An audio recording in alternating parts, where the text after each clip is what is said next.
Hope you're doing all right. Hope you had a good weekend. Remember, your Reconstruction Packet 2 was due yesterday, so making sure that got turned in on your Google Classroom.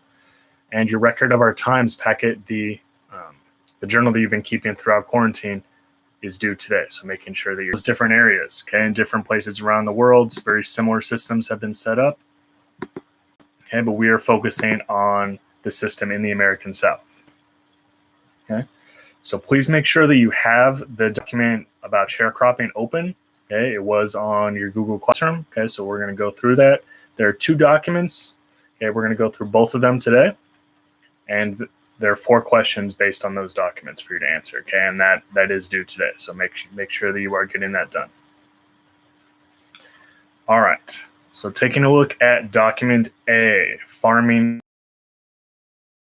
African Americans in the South could afford to buy or even rent farms. Moving west was also costly. Many African Americans therefore remained on plantations. Others tried to make a living in the cities. African Americans who stayed on plantations often became part of a system known as sharecropping, or sharing the crop. Landowners provided the land, tools, and supplies, and sharecroppers provided the labor. At harvest time, the sharecropper usually had to give most of the crop to the landowner. Whatever remained belonged to the sharecropper. Many sharecroppers hoped to save enough money from selling their share of their crops to one day be able to buy a farm. Unfortunately, only a few ever achieved this dream. Instead, most sharecroppers lived in a cycle of debt. When they needed food, clothing, or supplies, most families had to buy goods on credit because they had a little cash. When sharecroppers sold their crops, they hoped to be able to pay off those debts. However, bad weather, poor harvests, or low crop prices often made this dream impossible. Sharecroppers usually grew cotton, one of the South's most important cash crops. When too many farmers planted cotton, however, the supply became excessive. As a result, the price per bale of cotton dropped. Many farmers understood the drawbacks of planting cotton. However, they felt pressure from banks and others to keep raising cotton. Cotton is the thing to get credit on in this country. You can always sell cotton. You load up your wagon with wheat or corn, and I doubt some days whether you could sell it. And that was quoted by a farmer in The Promise of the New South, okay, by Edward L. Ayers. Okay. So we're going to take a look at a contract for sharecroppers below. That's our next document. Okay, but essentially what's going on is that once slavery ends, it's still very hard for former slaves to be able to move forward. Okay, it's expensive to try and buy your own farm. Okay, remember, they weren't making money as slaves, right? They were working for free. So it's very hard for them to be able to afford that or even to move away, whether towards the west or up north. Okay, it's very difficult and expensive.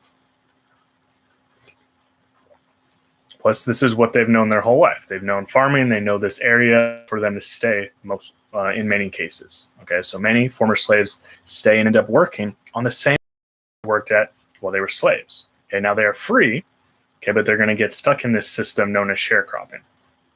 So what's going to happen is they have no money, right? They were just, slavery was just abolished. They have no money. So if they want to be able to plant stuff, they need to be able to buy seeds, they need to be able to buy equipment, they need to be able to buy all these things, even if they're working on the same place where they used to be slaves. Right? Even if they're not buying their own property, they still need a lot of stuff to be able to get going. Okay? And to be able to do that, they buy it on credit, or essentially they borrow money, okay, from former slave owners. They say, okay, you give us the seeds, you give us the equipment, you let us get started, and then we'll pay you back by giving you most of the crops. And what's going to happen is they're going to get stuck in this cycle where they are always in debt to their former slave owners, who are now their bosses, and they're going to get stuck there. So they can't leave, and they can never make enough money to be able to get their own property. Okay, or it's very difficult. Okay? And we're going to see why, because the contracts are set up to keep them in this place. Okay, so just like we talked about last week with the black codes and other systems which are put in place after slavery ends to try and recreate that same situation. Okay, so former slave owners create this system of sharecropping, okay, where they are forcing, essentially, right, former slaves to work for them again, for practically nothing, right? Because they're keeping the slaves in debt, so not giving them that freedom to actually leave or to be able to make anything. We're going to take a look at one of those contracts right now to see how they were set up that way. Okay. Any questions just based on the first document?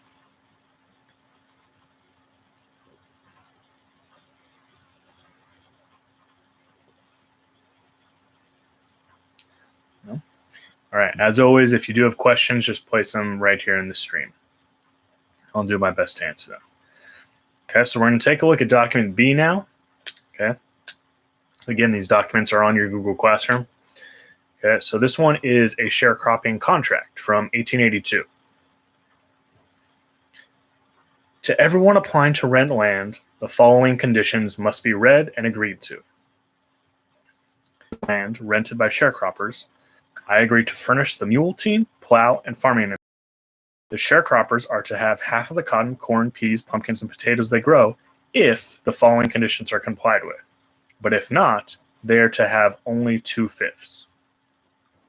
For every mule or horse furnished by me, there must be 1,000 good-sized logs, or rails, hauled, and the fence repaired if I so direct. All sharecroppers must haul rails or logs and work on the fence whenever I may order. The wood must be split and the fence repaired before corn is planted. No cotton must be planted by sharecroppers on their home patches of land. No sharecropper is to work off the plantation when there is any work to be done on the land he has rented or when his work is needed by me.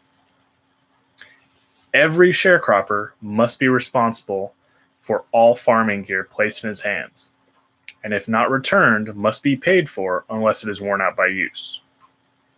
Nothing can be sold from their sharecroppers' crops until my rent is all paid and all amounts they owed me are paid in full.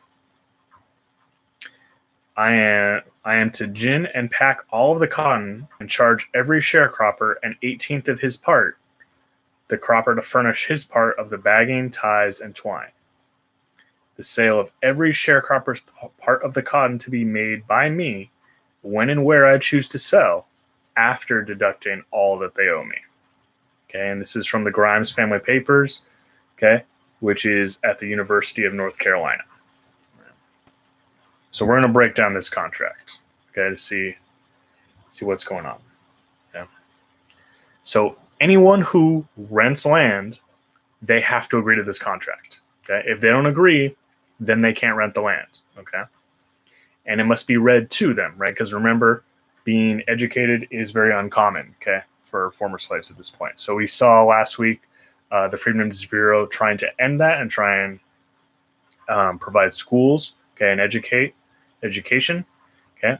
But at the beginning, right, it's still very rare, okay. So must be read to, okay, and they need to agree to it.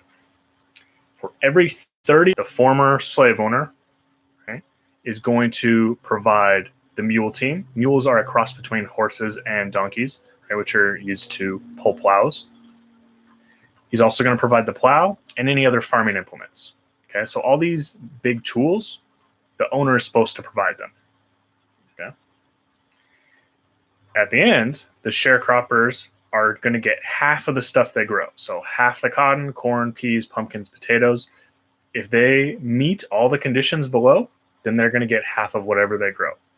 If they don't, then they only get 2/5. So they get less, right? If they don't meet all these conditions, then they get less. Okay, so at best, they only get half of what they've worked for all year. Right? The other half goes to the owner of the plantation. And so these are some of the conditions. So for every mule or horse that the owner provides, the people living there, the people renting, need to haul at least 1,000 good-sized rails, okay, and repair the fence, okay, whenever they're asked. Okay, so rails are logs in this case, right? So rails to be able to build fences, things like that. So they need to cut at least 1,000 logs and repair the fence whenever they're told to. Okay, right, all of them. okay, must haul those rails, okay, and repair the fence whenever he's directed. So even if they're doing something else, right, they're trying to work on their own stuff. If the plantation owner says, I need my fence repaired, then that's what they need to do. Okay. So again, we're seeing that lack of freedom and the contract being, okay, we're going to try and put them back in a position similar to slavery where they're doing whatever they're told. Okay. All that wood and the fence needs to be repaired before the planting is done. Okay. So now, right, we're seeing that the owner's priority, right, the owner's tasks are taking priority over what the people wouldn't be wanting to do to be able to provide for themselves, right? They're making money by planting crops, okay, but they can't even plant those crops, right, until the burst, right, which means that their amount of money is going to go down. Okay, they are not allowed to plant any cotton on their own land, right? So some of them have small patches of land where they do own it. Okay, they're not allowed to plant cotton there. They can only plant it on the plantation land, where they will get a portion of it for doing the work, right? That was the deal. Okay, but they can't plant any on their own land, okay, where they would get all that money. They can plant other crops, but cotton, if we remember from the previous document, is the one where they're most likely to get the most amount of money. Okay, and so they were not allowed to plant that on their own pieces of land. And they can't even go work somewhere else, right? They're not allowed to work off the plantation. So whether on a different plantation or working in town, okay, doing anything else to try and make some extra money, they're not allowed to. If there's any work that needs to be done on the plantation, right? If that plantation owner wants any work done, then they can't go anywhere else to work. They have to stay there and do the work he wants first. And so again, we're seeing this cycle perpetuating itself, right? Trying to reestablish conditions similar to what slavery was like. Okay. The renter, right, the sharecropper, okay, in this case, right, probably a former slave, right, is responsible for all the gear that he's renting. So if something breaks, or if it's not returned, then that's more money he owes the plantation owner. Right, so he's already in debt, right? The sharecropper is already in debt because he's renting, right, the mule, he's renting, right, the land, he's renting all these things, okay? And if anything breaks, that also goes on his tab, right? So now he owes more money, okay? And they can only get these things typically from the owner or from someone who's working for the owner, okay? And they cannot sell anything, right? They can't sell any of their crops. They can't sell anything else until they pay. Okay, so everything that they owe needs to be paid back fully before they get any money, before they get anything. So the landlord, right, the plantation owner is going to get all their money, right? They're getting the work done and they get all the money that they need. And the sharecropper is probably going to be left in debt. Okay, and they're going to have very little money left over. Okay, and we're going to see another tax also used to keep them in debt. So the landlord is going to gin, right? Remember we looked at the cotton gin, okay, a long time ago. Okay, so the engine, right, used to get the seeds out of the cotton, okay, owns that. The plantation owner owns that. So he'll use the machine, right, and he'll pack all the cotton, but he's going to charge the sharecroppers to do that. Another 1/18 of their part. So another section of whatever they grow goes to the landlord. Okay. So remember, at most, they already gave, or they only got half, right? At most.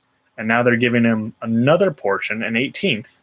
Okay. So it's another fraction, okay, to be able to use the cotton gin and to be able to get the cotton to be able to actually sell it.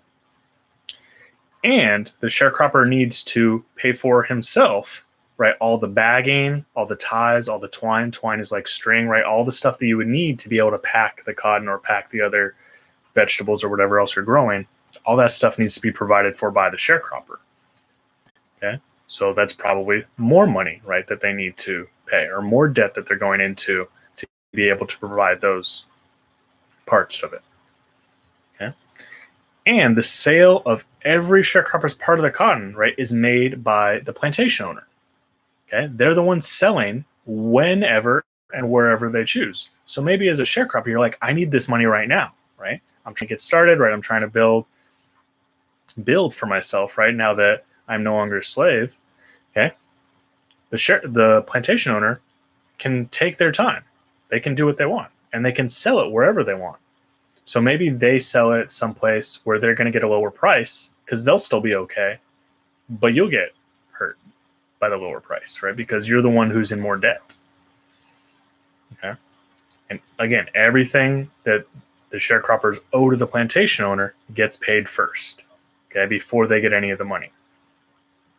So what happens is a lot of former slaves get stuck on the same plantations that they worked as slaves. They're not allowed to leave because they owe money, and they can't get out of the system of owing money. They can't pay off their debts because of the sharecropping system, which is designed to keep them in debt, right? So again, we're seeing the system is being created to try and recreate those same conditions as were occurring during slavery, right? So we are seeing the plantation owners find a way to keep slaves on the plantation, okay, and to be able to keep them working even though they are now free.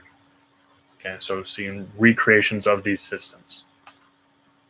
And if they try and leave without paying their debt, now they're breaking the law, right? You need to pay your debt, right? So we already saw the black codes last week limiting different ways that African Americans, right, could move about in general, even when they weren't in debt. Okay, now if they are in debt and they try and leave, now they're breaking the law. Okay, and if they're breaking the law, right, they can be put in prison. And what did we, if we remember what we looked at with the 13th Amendment last week, if they're imprisoned, right, if they're breaking the law and put in prison, that is a system that can still use slavery, right? Slavery was abolished except for prisoners. So if they break the law because they're trying to get out of this system, they can, in fact, be enslaved again. Okay, and so we're, again, seeing a system meet these conditions. Okay. So those are the two documents that you have to work with today. Again, you have 4 questions to answer based on this, and this is due today, okay, along with your record of our times, okay, which is the journal you should have been working on for the past 2 months. Okay. Making sure you're getting that stuff done, getting it turned in. Portfolio for all you guys, remember, it is due by this Friday, whether you're doing the video or you're revising your essay. Okay, that is due this Friday. So please make sure you are on top of that. Okay, getting caught up on any possible work. If you do have more questions, feel free to reach out either via this channel. You can leave comments. You can email me. You can leave comments on the Google Classroom, and I'll answer them as best I can.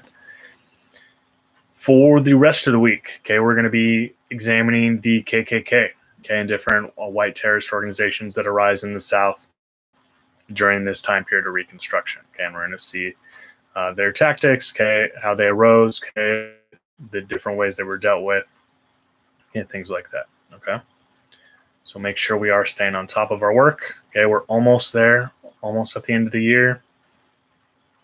Okay. Hope you guys are doing well.